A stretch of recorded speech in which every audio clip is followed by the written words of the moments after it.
আসসালামু আলাইকুম ওরহমতুল্লাহি ওবরাকাতুহু। প্রিয় তালিবুল ইলম, জ্ঞান অন্বেষণকারীগণ, বিশেষ করে কোরআনের জ্ঞান অন্বেষণকারীগণ যারা দেখছেন, দর্শক এবং শ্রোতা সকলকে অভিবাদন জানিয়ে আমরা আমাদের নতুন আরও একটি সবক শুরু করছি। 18 নম্বর সবক, আল্লাহ শব্দের লাম পড়া নিয়ে। তো পড়ার আগে আমি একটি উৎসাহমূলক একটি হাদিস আপনাদেরকে শুনিয়ে দিই, যাতে করে অনুপ্রেরণা আরও বেড়ে যায়। হযরত উকবা ইবনে আমের রাদিয়াল্লাহু তাআলা আনহু থেকে বর্ণিত, মুসলিম শরীফের একটি বর্ণনা।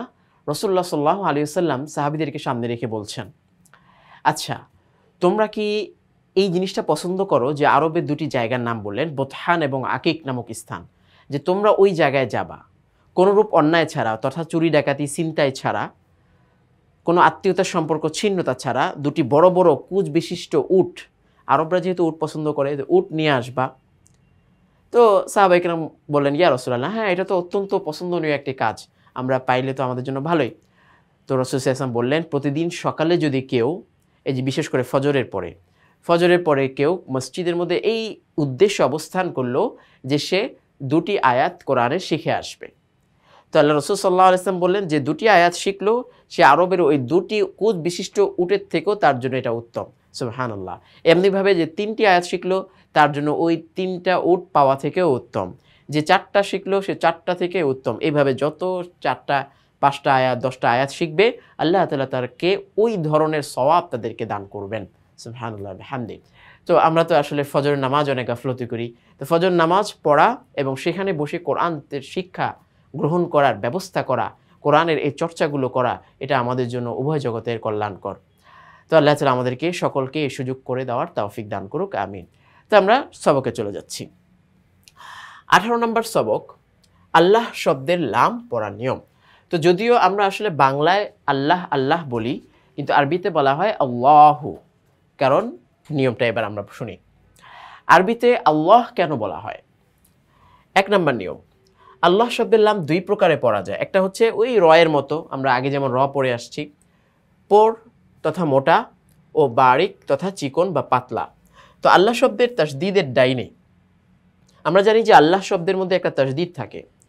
তো আল্লাহ শব্দের ডাইনে তাসদিদ এর ডাইনে জবর অথবা পেশ থাকিলে আল্লাহ শব্দের লামকে পোর করিয়া পড়িতে হয়। তো কি বললাম? শুধুমাত্র আল্লাহ শব্দ, কিন্তু অন্য কোনো লামে তাসদিদ হলে কিন্তু আবার সেটাকে মোটা করা যাবে না। অনেকে কিন্তু এরকম করে, আশহাদু আল্লাহ ইলাহা, এরকম অনেক সময় ভুলে পড়ে ফেলে।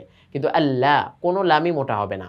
আল্লাহ শব্দের লাম, এই জন্য স্পষ্টভাবে এখানে উল্লেখই করে দেওয়া হলো যে আল্লাহ শব্দের লাম মোটা করা, চিকন করার বিষয়। তো এখানে আমরা দেখি প্রথমত, হ্যাঁ, আল্লাহ, আল্লাহর প্রশংসামূলক বাক্য, আল্লাহু আকবারু। তো এই যে আল্লাহ শব্দটা, তার ডানে কি রয়েছে?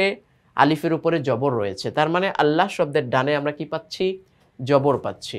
তো যখন আল্লাহ শব্দের ডানে জবর হবে, সামনে আমরা পাবো পেশ হবে, তাহলে আল্লাহ শব্দের লামটাকে মোটা করে পড়তে হবে। যেমন আল্লাহু আকবার।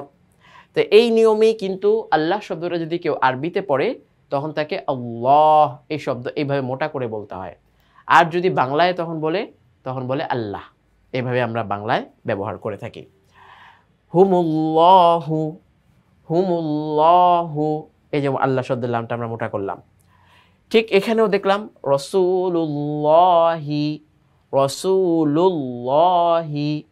তো এই যে আল্লাহ শব্দের ডানের লামের মধ্যে কি রয়েছে? পেশ রয়েছে। তো পেশের কারণেই লাম শব্দটা, আল্লাহ শব্দের লামটা মোটা হবে, রাসূলুল্লাহি। এখানে মিনাল্লাহি, আল্লাহ শব্দের ডানের হরফটার মধ্যে জবর পাচ্ছি আমরা। জাযাকাল্লাহু, এই যে বাংলায় আমরা তো বলি ধন্যবাদ, আরবিতে থ্যাংক ইউ শব্দটা, ইংলিশে আমরা থ্যাংক ইউ শব্দটা ব্যবহার করি, কিন্তু আরবিতে আমরা, এটাই হচ্ছে সবচেয়ে উত্তম বাক্য। কারো থেকে আমি যদি কোনো উপকার পাই, কারো দ্বারা যদি আমি উপকৃত হই, তখন তাকে উত্তম এই বাক্যটা বলে দেওয়া, জাযাকাল্লাহু। সাথে খয়রন শব্দটা বাড়ানো যায়, জাযাকাল্লাহু খয়রা, ওয়া আহসানাল জাযা, আরও শব্দ বাড়ানো যায়। তো জাযাকাল্লাহু, জাযাকাল্লাহু, আমরা আমাদের বাচ্চাদেরকে এই শব্দটাই শেখাতে পারি, থ্যাংক ইউ, ধন্যবাদ না শিখিয়ে জাযাকাল্লাহ। এরপরে কি? আল্লাহু লা ইলাহা, আয়াতুল কুরসির প্রথম শব্দগুলো। তো আল্লাহু, এখানেও আমরা আল্লাহ শব্দের ডানে কি পাচ্ছি? জবর পাচ্ছি। সেজন্য আল্লাহ শব্দের লামটা মোটা হলো, মোটা হয়ে উচ্চারিত হলো। এই পর্যন্ত আমরা পেলাম কি আল্লাহ শব্দের লামটা মোটা করে যে পড়া যায় এই অবস্থাটা। এখন দ্বিতীয় অবস্থা হচ্ছে কি আল্লাহ শব্দের তাসদীদের আগে জের থাকিলে সেই আল্লাহ শব্দের লামকে বারিক বা চিকন করিয়া পড়িতে হয়। তাহলে আল্লাহ শব্দের ডানে যদি জের আসে তাহলে সেই আল্লাহ শব্দটাকে আমরা কি করব? চিকন করে পড়ব। যেমন লিল্লাহি, এই যে লাম পরের লাম, লাম গিয়ে লামকে ধরলো, তারপরে আল্লাহ শব্দের মানে লামটার মধ্যে খাড়া জবর, তারপরে হি, লিল্লাহি এখানে চিকন। ঠিক বিসমিল্লাহি এখানেও আল্লাহ শব্দের লামটা যেহেতু আগের হরফের নিচে যে রয়েছে সেই জন্য চিকন হবে।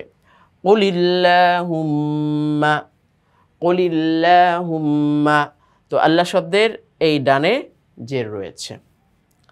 ফি সাবিলিল্লাহি, আল্লাহ শব্দের ডানের হরফের হরকত জের। ফি কিতাবিল্লাহি একই কথা। বিআয়াতিল্লাহি, তো আপনারা দেখতেই পাচ্ছেন সেখানে তায়ের নিচে জের রয়েছে, আল্লাহ শব্দের ডানে জের। তো এই উদাহরণগুলো আমরা স্পষ্টভাবে পেয়ে গেলাম। তো উদাহরণ তো আমরা 2-4টা শব্দ দিয়ে দেই, এগুলা থেকে আমরা অভিজ্ঞতা অর্জন করে পুরোটা আমরা কোরআনে কারীমের অন্যান্য শব্দের মধ্যে লাগিয়ে দিব এবং সেটাকে অ্যাডজাস্ট করে পড়ব। এটাই হচ্ছে আমাদের শিক্ষা। তো এই পর্ব আমরা এখানে শেষ করছি। আগামীতে আবার আরেক বিষয় নিয়ে আবার উপস্থিত হচ্ছি। সেই পর্যন্ত সকলের জন্য শুভকামনা এবং সুস্থতা আল্লাহর নিকট রইল। আসসালামু আলাইকুম ওয়া রাহমাতুল্লাহ।